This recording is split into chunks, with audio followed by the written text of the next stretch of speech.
On va pas dire des travers défensifs, parce que bon, même si je déplore beaucoup le nombre de paniers en première mi-temps sur une consigne qui était prioritaire et qu'on avait donnée par rapport à cette équipe de Séville, qui était de ne pas donner tous les mouvements sans ballon vers le panier. Donc il y a eu beaucoup de backdoor, de coupes dans la raquette qu'on devait contrôler, bon, ce qui sous-entendait que peut-être qu'il n'y avait pas la concentration individuelle nécessaire sur ce qu'on avait abordé pour l'équipe. Parce que c'est mon interrogation sur le match de ce soir, c'est que j'ai pas vu, j'ai vu des garçons plus centrés sur eux. Et ça s'est beaucoup traduit offensivement. Voilà. J'ai pas du tout apprécié le jeu qu'on a mis en place, parce que je trouve que c'était un jeu égoïste où il n'y a pas eu le mouvement du ballon tel qu'on aime le voir et tel qui permet à cette équipe et à ces joueurs-là d'être performants. Voilà. J'ai pas du tout aimé ça. Donc ça génère derrière, ça peut générer des balles perdues, des mauvais tirs, enfin bon, c'était pas du tout cohérent offensivement. Donc je trouve qu'on n'était pas dans le bon état d'esprit du tout. Tout du moins pas tourné vers l'équipe sur ce match-là. Je l'avais dit au début, hein, je suis très surpris de Séville.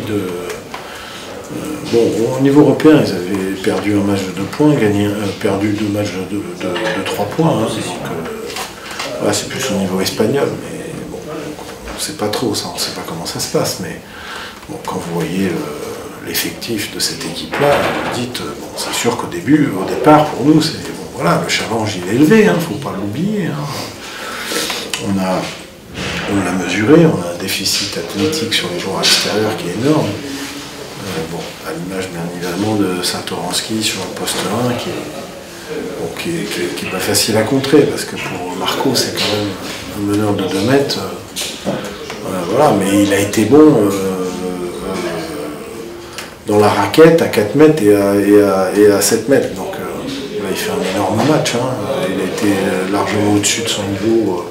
Je pense que c'est Satoransky qui a changé aussi le visage de Séville sur ce match-là. Hein. C'est sûr que c'est pas facile, parce que nous, bon, on est vraiment petits, hein, sur les lignes arrière. Alors au moment où j'ai voulu essayer de grandir un peu, malheureusement, il y a Chris qui passe au travers bêtement. Donc ça nous coûte tout de suite. J'aurais bien voulu voir ce que ça pouvait nous générer d'être plus grand, enfin un peu plus grand, parce on reste quand même sous la barre de 1m90. Parce que eux, c'est plus du 2 mètres, quoi. Mais c'est une belle équipe qui a bien joué au basket, intense, qui est grande, qui court. Mais j'aurais bien aimé nous voir nous opposer dans un autre état d'esprit, quoi, parce que bon, il y a des cadeaux toute la première mi-temps fait sur justement ces backdoors, ces rebonds qu'on a dans les mains, qu'on ne prend pas.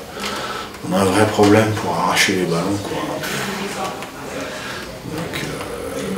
Donc il y a beaucoup de cadeaux en première mi-temps. 10 points, c'est rien, quoi. Ça m'énerve. Et puis on ne joue pas à l'endroit en attaque, quoi. Non, la deuxième mi-temps est très correcte défensivement. Il faut que Satoransky sorte des shoots à 3 points difficiles pour qu'ils arrivent à marquer. Ils sont à 29 en deuxième. Donc, et avec quelques gros shoots de Satoransky, défensivement, c'est très bien. L'investissement individuel que j'ai réclamé, il est tout autre aujourd'hui. L'organisation, elle est en place, il faut juste s'ajuster. Et on a tendance à le faire à la mi-temps maintenant. Alors pour les défenses des pics, au départ, ils nous ont un peu déstabilisés, donc on s'est rajusté assez rapidement. Les jeux de poste bas des joueurs extérieurs, on s'est réadapté. Défensivement, c'est très bien, hein, par rapport au potentiel de l'équipe dans ce secteur-là. J'ai pas grand-chose à... Non, mais c'est en attaque qu'on a joué à l'envers, complètement à l'envers, pas dans l'esprit qui doit être le nôtre. Du travail, non, parce que le travail on le fait, mais je pense que c'est l'approche. On a des gens pour la plupart qui manquent de maturité, et puis on peut pas dire que les gens matures les aident beaucoup ce soir. J'ai pas trop aimé non plus le match de Brian Green, de Caleb Green.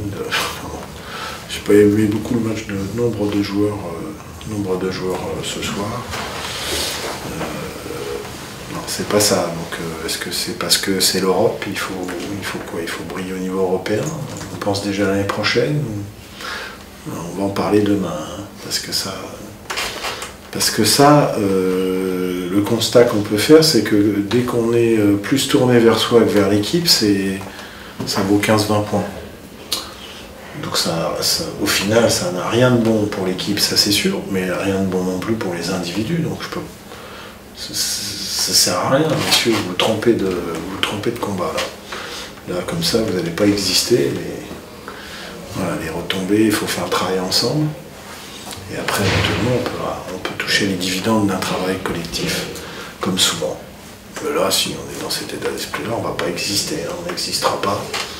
Donc, je suppose que ça va aider une nouvelle fois à repositionner, à remettre les têtes à l'endroit. Voilà, mais je pense que ce sera... Il faudra souvent faire ce constat-là, parce que je pense que ça manque beaucoup de maturité. Alors comme on sortait de 2 victoires avec beaucoup de points marqués, tout ça, c'est bien pour les individus, ça c'est des trucs, ça. Pour les agents, pour tout le monde, c'est bien ça. Mais bon, c'est pas ça quand on veut prétendre à la constance du haut niveau.